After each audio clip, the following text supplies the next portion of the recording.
Hello ladies and gentlemen, and welcome back to Making an Impact with Zebu Nation.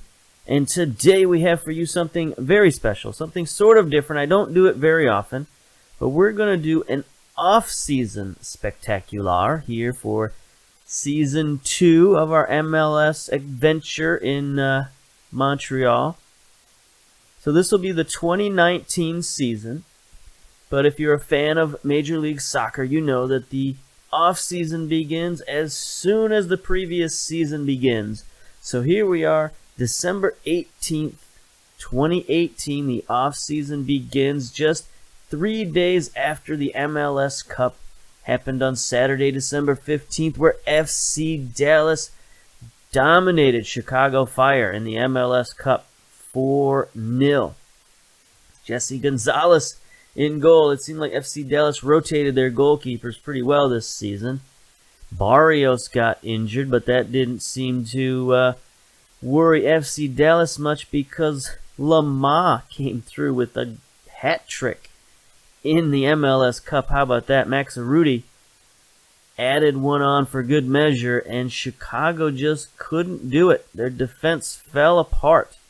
Look at all those terrible ratings over there. So we have a new MLS champion. It's FC Dallas. They capped off a dominant 3 seasons where they won 3 straight Supporters Shield, but no MLS Cups. And now they've won an MLS Cup in that 3rd season. So FC Dallas appears to be the team to beat in Major League Soccer, at least in this save. Now, you might be wondering about Atlanta United, and obviously they lost in the Eastern Conference to Chicago. They lost 1-0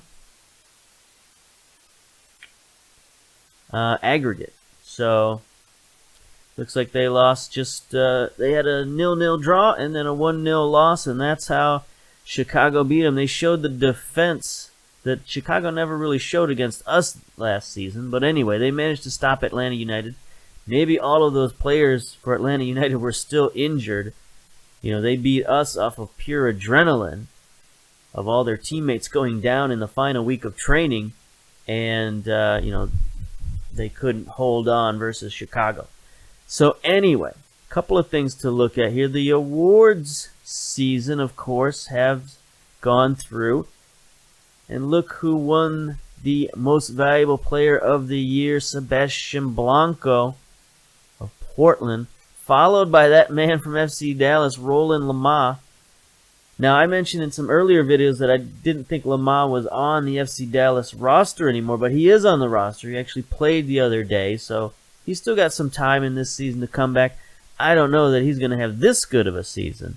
37 appearances, 9 goals, 18 assists, 7.44 ratings, and a hat trick in the MLS Cup. But anyway, he still has time to make some kind of contribution. And Diego Valeri came in 3rd place. We got some other awards here, maybe. Award winners, possibly. Oh, there's the drop down. Goalkeeper of the year, Melia from Sporting KC wins it, followed by that man, Ramondo. He's back for FC Dallas. He didn't start in the Cup, but, you know, he still had a pretty good season. 22 appearances, 20 goals allowed. That's pretty good. And then Robles came in 3rd place.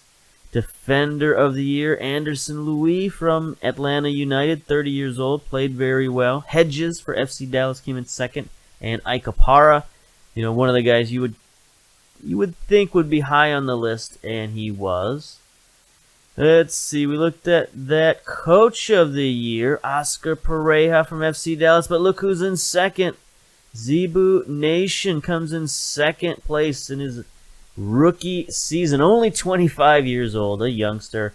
And then Brad Friedel for New England comes in 3rd place, so that's nice. Comeback player of the year, Lamar. Yeah, he was injured most of the previous season. Goal of the year, yeah, Perry Kitchen, apparently, versus Real Salt Lake. Good for him. Oops. Newcomer of the year, Oliveira for Atlanta United. 31-year-old Brazilian defensive midfielder. Louis, interesting, he wins Defensive Player of the Year, but not Newcomer of the Year. Interesting. And then Marcus Peterson for the Red Bulls. He scored a few goals against us, so we know his quality. We almost passed over the MLS Golden Boot, and it is, of course, David Villa. 34 appearances, 26 goals, 12 assists. He had another monster season. Diego Rubio, also an outstanding season, 25 goals. And there's Adi with 25 goals of his own. Interesting. We looked at Newcomer of the Year, Rookie of the Year. How about this? We had the top two, and there was no third place. That's weird. And we played at least 3 rookies, so we should have had all 3 places. But anyway, Taylor beats out Salmon for Rookie of the Year. I don't know how that happened. I guess because he had a couple of more appearances, a slightly better average rating. I thought Salmon played more than Taylor, but I guess we used Taylor more than I thought. 25 appearances, 1 goal, 1 assist, and a 6.78 rating. I guess that's pretty good for a rookie. So we got 1 award winner on the team. Humanitarian of the Year, Brad Guzan. Good man. Drew Moore comes in second. Sean Franklin doing good work. All 3 apparently. I don't know how they choose that in FM. Referee of the Year, we don't really care. Individual Fair Play, Luis Solignac from Chicago, 27 years old. I guess he had the least cards, the least fouls. Mauro Diaz also up there. Christian Ramirez as well. Good fair play to you boys. All right, so that was the MLS season. We know how it went for us. But now we got some off-season stuff to talk about. And that comes in the way of drafts through MLS. You know, we've got 1 million drafts to go. And we got our first draft of the season. I kind of wish that they would just show us the list. But anyway, this is our first draft of the season. This is the re-entry draft, the waiver draft. It doesn't say. Does not say. Let's look in the inbox. December waiver draft. That's what this is. So let's view that draft. And the reason I want to show you this draft is because we're going to pick somebody in this draft. You know how we had problems at central defense. No, he's drafted. No, he's drafted. So we're not going to pick somebody in this draft. That's unfortunate. So we were going to pick Maxime Chanot, central defender from Luxembourg. He speaks French. He's very talented. He's an international player. He's a little older. But we need serious help and serious depth at central defense. And this guy was available. We didn't have to go out and scout him because we'd already scouted him because he was in the MLS with Philadelphia. We knew all about him. We knew how good he was. We knew what his contract was.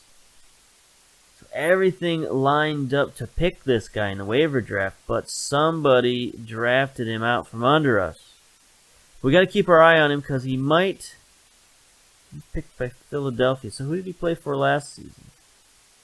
Did not play for Philadelphia because you can't pick a player that you waive. He played for NYCFC. Okay, 33 appearances, 2 goals, 6.75 rating. Not a great rating.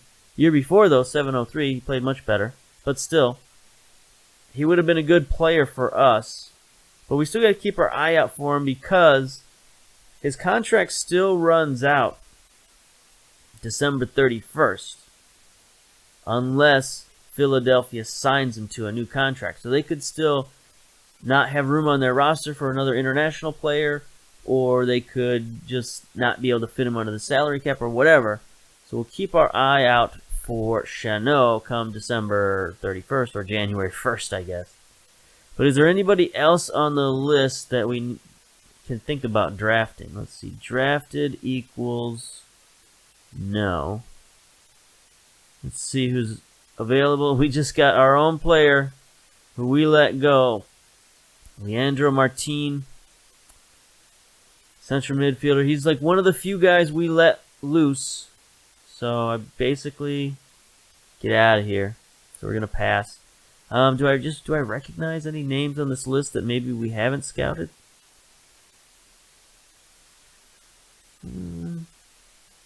Not necessarily, but I don't want to take any risks on guys who I don't know, who I haven't scouted.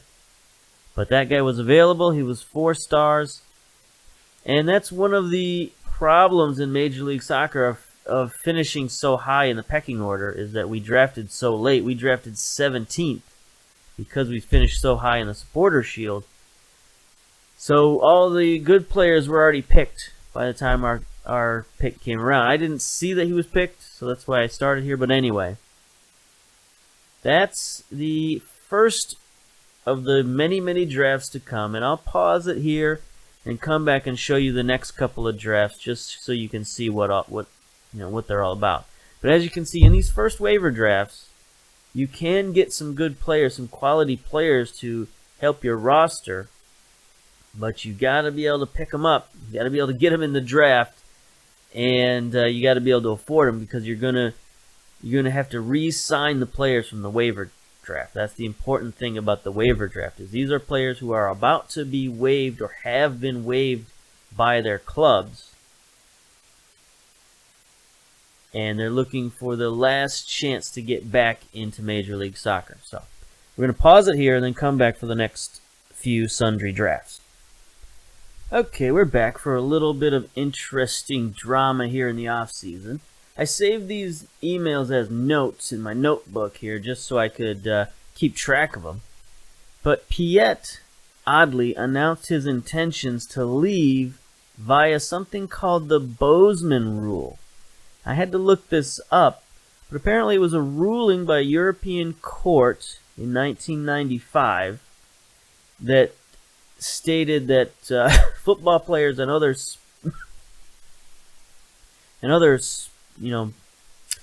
athletes can be allowed to leave their team without compensation. And basically it's what allows teams to swoop in and sign your players when there's only 6 months left on their contract. And this is interesting because this rule doesn't exactly apply to Major League Soccer. We've had similar rulings like this in the United States in other sports. Football, most notably. Baseball, of course, with all their arbitration and stuff like that. It's basically what allowed free agency in those leagues. But Major League Soccer essentially has free agency, or has a form of its own free agency, which is collectively bargained by the Major League Soccer Players Association, which is the union that represents the players in Major League Soccer. So they collectively bargain their rights. So this rule is for individual people for free movement. It doesn't really apply the same way.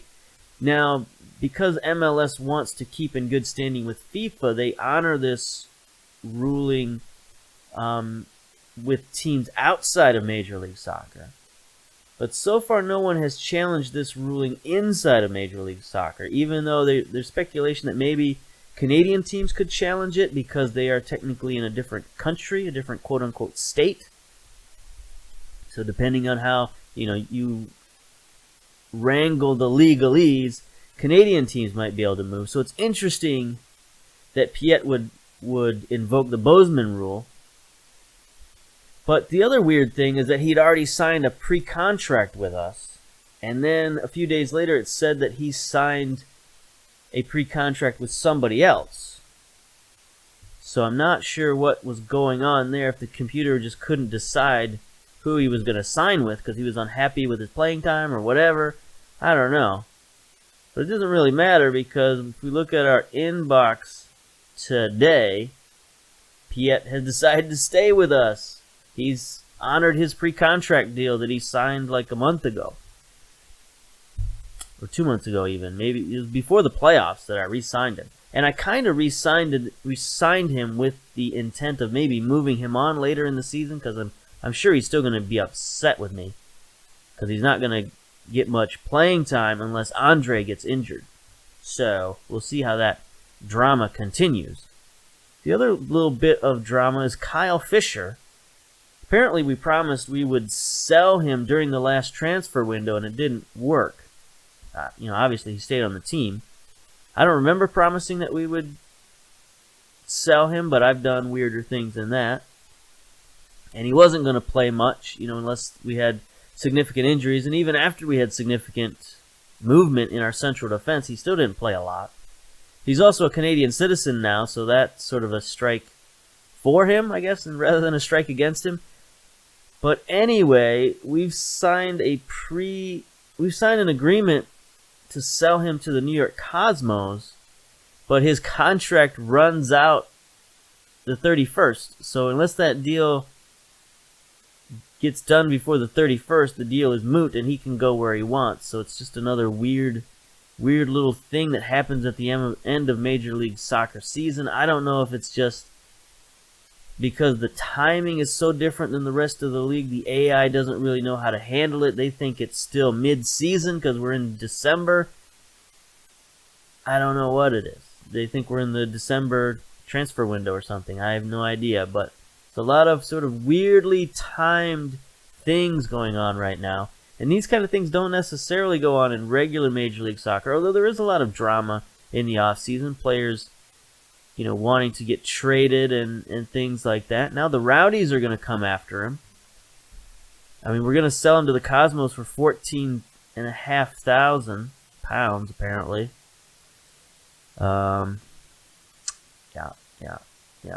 Yeah. Let's switch that to dollars. So we're going to get an even better deal for him, right? £14,000 is like $20,000, somewhere around there. My estimation is correct. Obviously, I didn't use real math for that. Just sort of, random guesstimation. $19,000. Look at that. Pretty close. Anyway, I guess we'll keep you abreast of that stuff. We still got a long ways to go till the next draft. Oh, maybe now they'll let us look at the drafting schedule here in the competitions. Major League Soccer transfers, drafts. So we went through the waiver draft that was on the 18th. Now we got the re-entry draft coming up in just a few days. And the re-entry draft is 2 stages. So you draft a bunch of players or not draft any players. And then you come back a couple of days later and there's a few more players in there and you can pick from whatever's left. But usually you don't pick in stage 1 and then usually you don't pick in stage 2. It's only if there's, somebody you need there to fill in your roster. Because the re-entry draft are players who still have valid contracts within Major League Soccer. They're younger players, but they're players with contracts. So you have to take a look at their contract and see if you actually want to pay that contract, because you can't renegotiate it immediately. You have to wait for a while at least before you renegotiate it. But in any event, you're taking on not just the player, their contract as well. So you got to watch out for that. Okay, we're going to pause until that draft and see if there's anybody worth picking there. Okay, we're back with another little tiny tidbit here. This is another sort of odd timing because it's December still of 2018. And Phoenix Rising have come out and they want Shamit Shom on loan. Now, Phoenix Rising is an interesting team because they're actually one of the teams who are bidding for future expansion into Major League Soccer. They're not going to get it this time around, obviously, because those teams are set with Miami FC, Nashville getting in. But they're looking at maybe the next round or the round after that, because Major League Soccer wants to eventually get to 30 teams one of these years. And it seems like the Phoenix Rising are actually looking at building a new stadium, an MLS caliber stadium, they said. So that's interesting. So we take a look at these fellas. They're playing in the USL Western Conference, apparently. They are a professional team, so that's interesting. None of this semi-professional stuff. Their facilities, right now they've got a 6,000 seat stadium, which is still pretty good for a minor league team. Average corporate facilities, below average training facilities, not so good. So right now their facilities aren't that good, and so I wouldn't normally consider sending Shamit Shom out there, because we could possibly use him next year. but we can recall him, and they're going to pay a part of his salary, a large chunk of his salary.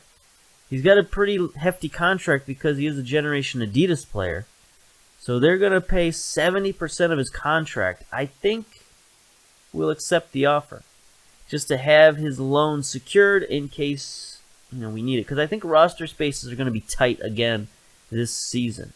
So they promised to play him first team. They promised to play him at advanced midfielder, where we want him to be, attacking mid. So we'll accept that bid. Why not? He didn't do that great in Iceland, so maybe he'll get some more playing time here in whatever season they generate for Phoenix. We still have a few days to go before anything else happens. The Fisher deal falls through with the Cosmos. I can't understand why. We'll send him out again. We'll see if teams are dumb enough to pay us like a little bit of money. Yeah, see, he's already listed as a free agent, so they're not going to let us list him again because his contract is essentially run out because he's probably been selected. He's probably been selected for the re-entry draft. Let's see, Akindele, Kogu, Sturts, Bradley Wright Phillips. I don't see him on the list here. We'll scout the players anyway and continue on. So we got another day until the draft starts. So I don't think we'll continue this too much. We'll get right to it unless something interesting. Nope. Alright. So nothing interesting popped up, so we're going to pause it again. Be right back. Okay, we're back. The re-entry draft stage 1 is about to begin, so let's go. So this draft is not quite as good as the other draft. This is sort of the leftovers. And really the only player on our draft board who's any good is a Kogu here. 27 years old, from LAFC. Played with him with our LAFC save. And he's a decent, all-around versatile player. He can play midfield, can play defensive midfield, can even play defensive center back. But honestly, we don't really need him. I'd rather wait and sign somebody we want, or wait until all the drafts are finished and see if we can find somebody as good or better than him. He might even still be available, who knows. Tesho Akindele is a Canadian. He's 26 years old now, so he's not the youngster that he used to be when I used to sign him back in FM 16. I would sign him up with Toronto FC when I played with them. He's just sort of a all-around decent player. He can play midfield out on the wing. He can play striker. But we don't necessarily need him at all. I mean, he's got okay stats. Physically, he's pretty good. Technically, he's okay. Penalty taking, heading, finishing. He's got nice determination. So he's a nice player. But, we got plenty of nice players. We don't need him at all. So, we're going to pass on this draft completely, skip to our next pick, and then pass and finish. So, not a lot else has happened. We had another offer, this time for Jaguar, but I think we're going to keep Jaguar on the team this year and possibly play him at defensive center back this season. He's got a lot of potential. We need to keep him home at least to train him up to play defensive mid, because that's where we kind of envision him playing for us in the future. He's still 21 years old, so he's still got a little bit of room to grow. He's got at least 2 more years left of growth, so this is an important year for him. I think we got to train him up as a defensive mid, maybe get him a little bit of playing time as our reserve defensive mid. And, see what he can offer us out there. And if, things get tight, we know he can play defensive center back as well. He's got the tackling and the marking and the other attributes for it. He just doesn't have the size and speed we want back there. Or the size and jumping reach, I should say. So, I think we're going to keep Jaguar on the bench this season and just train him up and not loan him out. So other than that, not much has happened. Kyle Fisher, as you saw, he was actually in that draft that we just passed up. So we can't redraft him, and we weren't going to anyway. We still got our big man, Kyle Laren, coming in. $2.1 million. I'm still nervous about this deal. I'm still hoping everything works out with the designated players and all that stuff, because if it doesn't work out, we're going to have to scramble to find another striker. So we got to worry about that. Okay. So in the meantime, we're going to pause it again and come back when something interesting happens. See ya.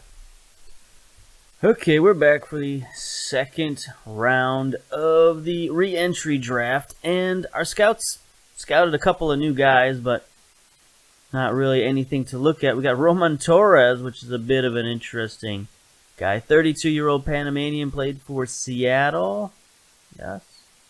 Yes, possibly Seattle. Yeah, played for Seattle several seasons, 4 seasons. Pretty good player for them, but apparently he ended the year on a season-ending injury. He's 32 years old. He's an international player. He's a free agent.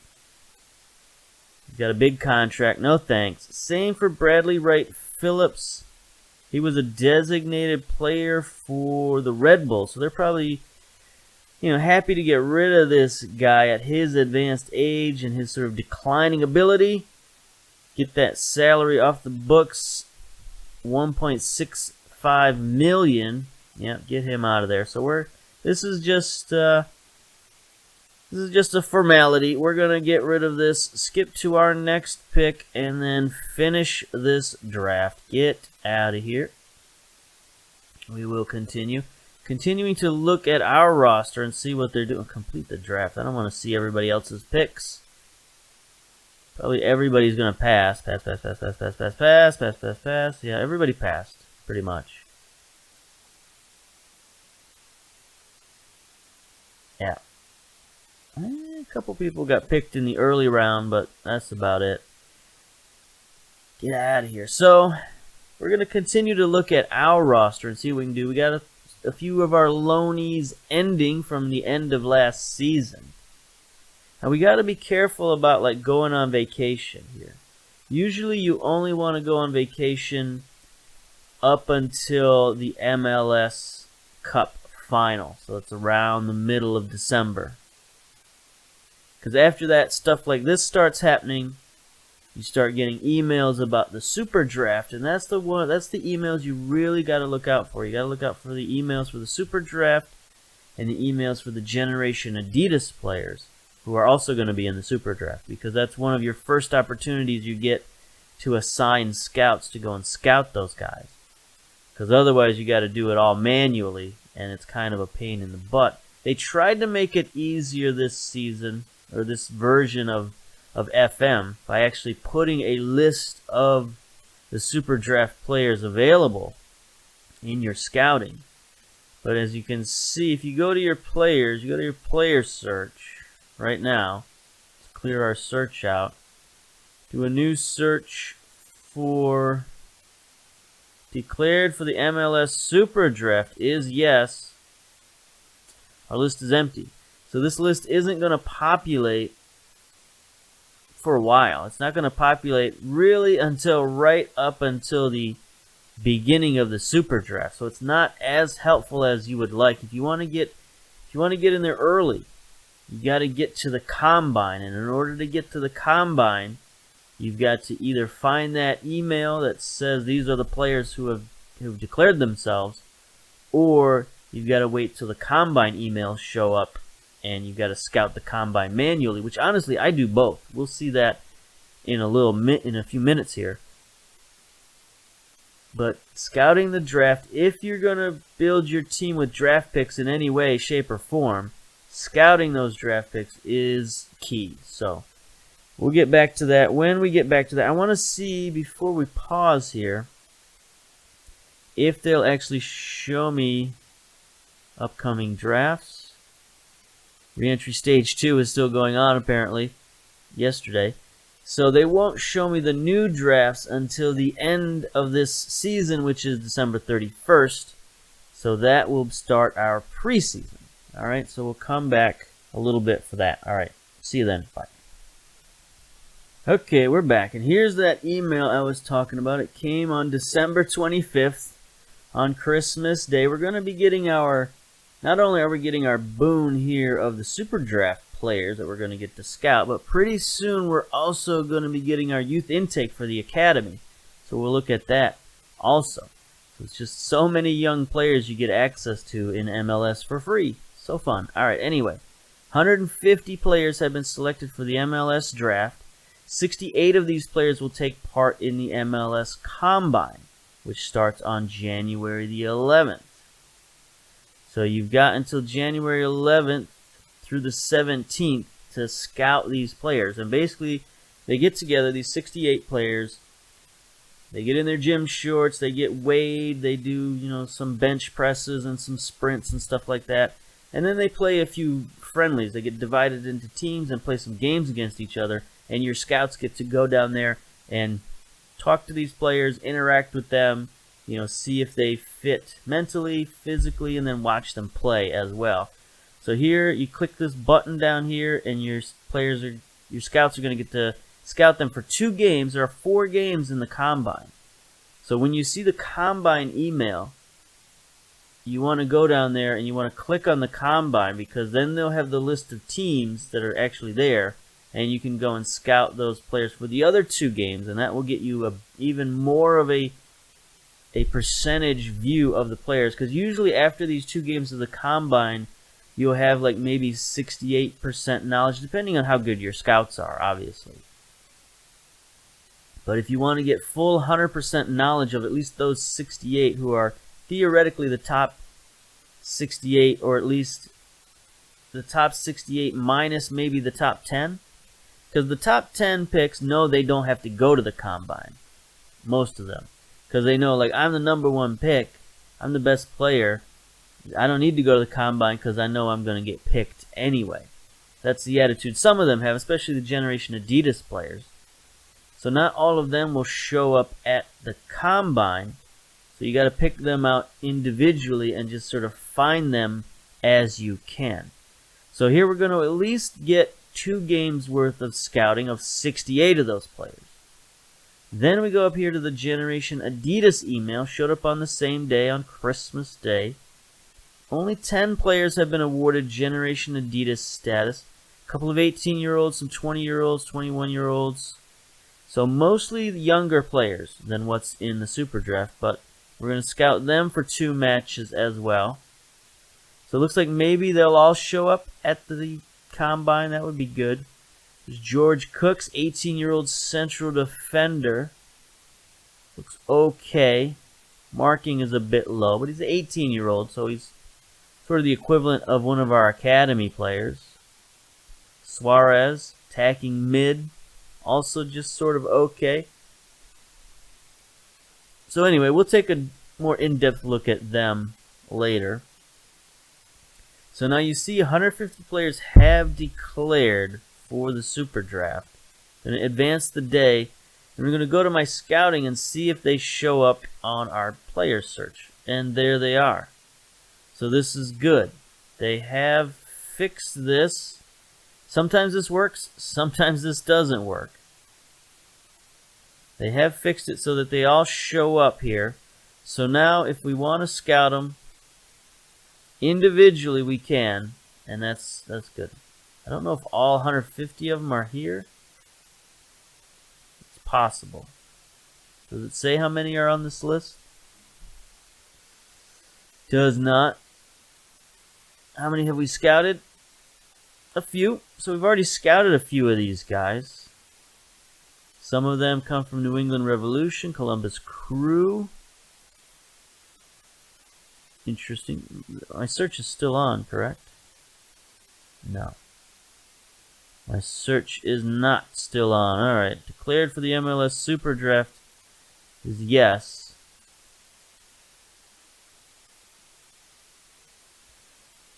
Okay, so you got 2 different... I forgot about that. Your scouted players and your non-scouted players, you have 2 different ways to view them.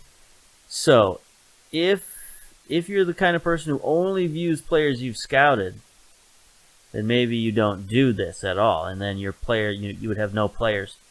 that you've scouted yet. But if you're someone who does clear this, make sure I'm getting the right players. Clear for the Super Draft. Okay, so I have not scouted anybody from the Super Draft. So we're going to have to wait for our scouts to sort of pick them out of the lineup. Anyway, that's if you're sticking to that sort of rigid way of doing things, sort of a more realistic way of doing things. Although it is kind of unrealistic that you wouldn't have scouted anybody in college soccer at all. So maybe you could make an exception for this little point here, and you can scout. You can scout the players in the draft as you want. Anyway, you gotta wait for that email, or now you can go in your scouting center and do it manually if you want to. So Torre resumes full training, so that's good. He'll be back. He's got 1 year left on his contract, so hopefully we'll get more than 6 games out of this guy this season. That would be good. Galaxy are still the most famous team in North America. All right, so we will pause it here again and come back when something interesting happens. All right, pause. Okay, we're back with our final sort of email flurry for the end of the season, December 27th here. ESPN FC's Major League Soccer review. FC Dallas wins the Supporter Shield, wins the MLS Cup. Biggest overachievers, the Impact, season to remember. The Impact, due to results like their 4-0 triumph over Chicago, Mancosu's performance over the season was a joy to behold. Giglio proved to be one of the signings of the season. That's interesting. We called out Giglio. So we did get an achievement for this, the overachievement achievement. Okay, whatever. Biggest underachievers, Toronto FC. Yeah, we figured that. I mean, they were pretty bad. Best match, 5-2 Portland over LA. And there's, the top assist, top goal scorer, David Villa came up from behind. He wasn't on the top list all season long. He came up at the end of the season and I guess scored a lot of goals for Colorado. Lamar, 18 assists, we saw that, and Blanco with the high rating. All right. Our scout meeting. The board wants to talk about improvements, expanding the payroll budget for scouts. I think it's a great idea. We could definitely use some better scouts. So we'll do that. Our fixtures have been released for the next season. That's good. Play the Earthquakes. Sporting KC, LA, Colorado. Okay. Opening day. At home versus the U.S. Cup finalists, San Jose. I think they beat us last season. MLS salary cap has been increased to $4.25 million, so we got a little extra money to squeeze under the cap. As a consequence of this, the minimum salary for an over 23 designated player has gone up to $530,000. Minimum senior salary is now $70,000. New salary for reserve players is $56,000. Okay. So this is an interesting list here. These are players whose MLS rights are still held by Montreal. It means that they've never come in and gone out through a Major League Soccer machination. Like, they've never been waived, they've never been traded, they've never been shipped off to some other team. They just sort of came up through our academy system and were sort of let go. So we could, if these guys ever want to come back into Major League Soccer, they've got to come through us. So right now, we own their rights in MLS. We would still have to buy them from their, smaller league, whatever league they're in, St. Louis FC and whatnot. But if they ever want to come back in MLS, or if another team wanted to sign them from MLS, then they would have to first buy their rights from us. So that's interesting. A couple of players have graduated from the Generation Adidas program. Our player, Lewis Taylor, became a regular player. So he has lost his Generation Adidas contract. So he's now a senior contract player. That's the one problem with playing. I mean, Generation Adidas players, they always want to be played, but the problem with playing them is once you do, they lose that Generation Adidas contract. They lose it anyway after a couple of years. I think after the first contract is up, it's like a 3-year contract. So this just sort of kickstarts their regular playing career, but anyway, that's something to keep note of. Toure has been activated from the season-ending disabled list. That's good. It's possible to buy an extra designated player slot for the upcoming cost of $150,000. We're going to need it, so we're going to add that extra DP slot. Here's the mock draft of the first round. You can see the picks right now. Orlando City has the first pick. Minnesota Sporting, Vancouver Columbus, Sporting KC again. They got 2 picks in the top 10. New England Vancouver has 2 picks in the top 10. DC United has 2 picks. Where are we? We're way down in 17th. It's our only pick in the first round. We traded away a lot of draft picks this year. We've only got, I think, a first and 2 second rounds this year. So we're not going to go heavily into the draft, but they're predicting we're going to pick up Gandhi Suarez, 18-year-old attacking midfielder, advanced playmaker. He's that 18-year-old Generation Adidas player we clicked on. He's at the U.S. Developmental Academy. I mean, that's not out of the realm of possibility. If he's got some pretty high, we've already scouted him 73% apparently. Yeah, I mean, probably not going to draft this guy.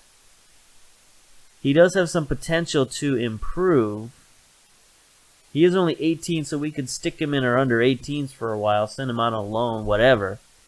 Because we obviously don't need him this year. We probably won't need him in the next couple of years. So it might not be a bad idea to draft him or someone like him in the first round. Hopefully somebody with more potential, or maybe we'll scout him a little more and we'll see he's got more to offer. But anyway. Okay, we received $3.6 million from the TV rights for Major League Soccer. That's not a huge amount. I'm going to be honest with you. There are college programs in this country that get a lot more money than that for television rights. I mean, not college soccer programs, but college athletic departments in general. For example, where I live, my local university is part of the Big Ten Conference, and they have their own television network called the Big Ten Network. And each team in the Big Ten, which there surprisingly are 14 teams in the Big Ten, don't get into that. But anyway, each team in the Big Ten gets about, I think it's $12 million a year for television rights. So that's pretty good. I mean, that's pretty on par with the 20-some teams that get $3.6 million here. So it goes to show you they're basically on par with, some teams in some universities rather than other professional sports. So they've got a little ways to go. Anyway, social feed. Academy announces the new intake of youth players. All right, I hate these social feed things, so I'm going to reject those.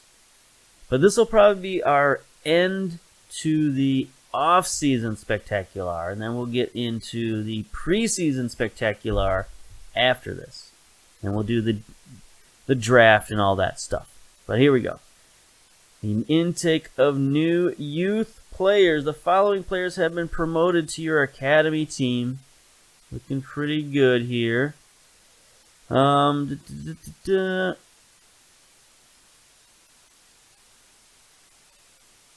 this is all technical stuff. It doesn't really say